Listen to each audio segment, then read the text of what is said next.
안녕하세요. 리서치센터에서 음식료를 담당하고 있는 조상훈입니다.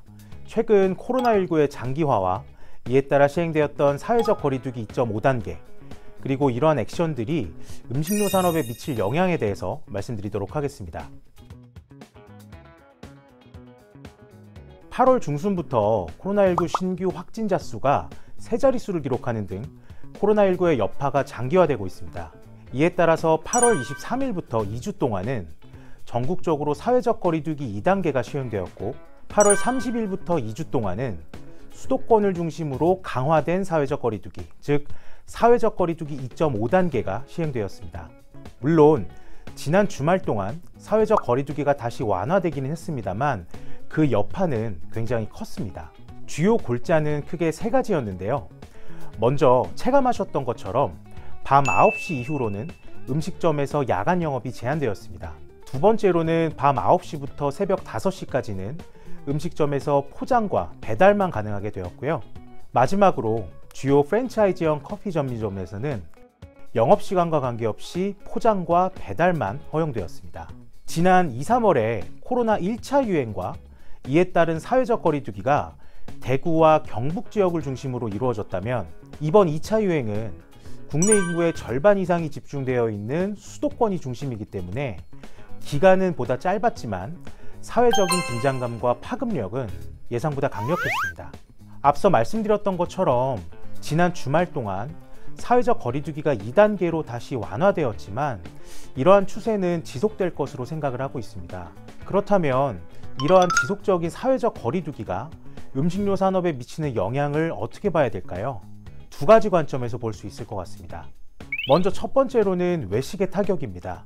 코로나19로 소비자들은 외부인과의 접촉을 꺼리게 되면서 외식을 최소화하고 있습니다.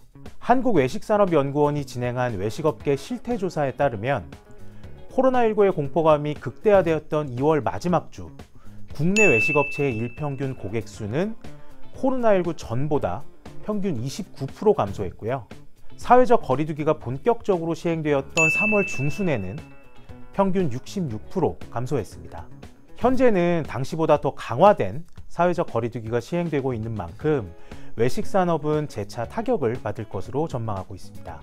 두 번째는 이러한 외식의 부진과 맞물려서 간편식의 수요가 재차 증가할 것으로 전망합니다.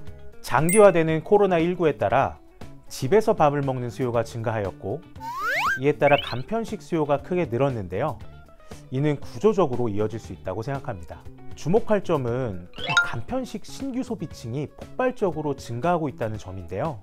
간편식 시장 초기였던 과거 5년 동안은 20, 30대 1인 가구가 HMR의 주요 소비층이었던 데 반해서 이 지난해 말부터는 시니어층이 간편식 소비의 주요 고객으로 부상하고 있고요. 이는 코로나19를 계기로 지속적으로 유입되고 있습니다.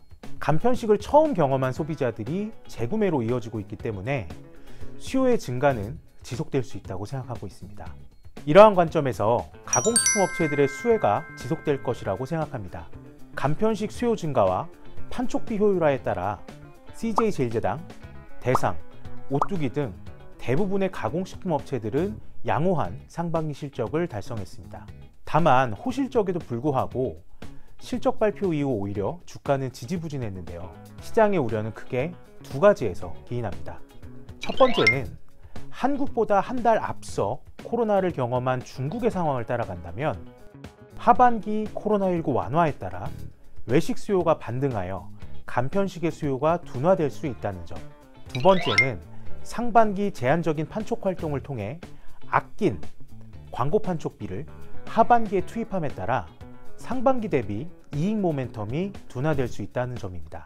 다만 저는 두 가지 우려 모두 과도하다고 생각을 하는데요. 최근 코로나19의 재확산이라는 이슈를 제외하더라도 외식 수요 감소와 간편식 수요 증가는 구조적으로 이어지고 있는 상황입니다.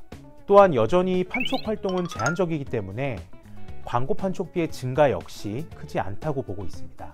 특히 오프라인 채널에서 최소한의 검증인 이 시식이 최소화되고 있다는 점과 앞서 말씀드린 것처럼 입맛이 굉장히 보수적인 시니어층이 간편식의 주요 소비층으로 부상하고 있는 점을 미루어 보면 대형 브랜드로 수요가 쏠리는 현상이 나타날 수 있습니다.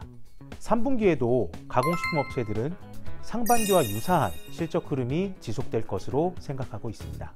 마지막으로 선물 세트 수요가 플러스 알파를 창출하는 데 관건으로 작용할 것입니다. 최근에 대면이 최소화되면서 선물 세트 수요가 예년만큼 못하다는 우려가 있습니다.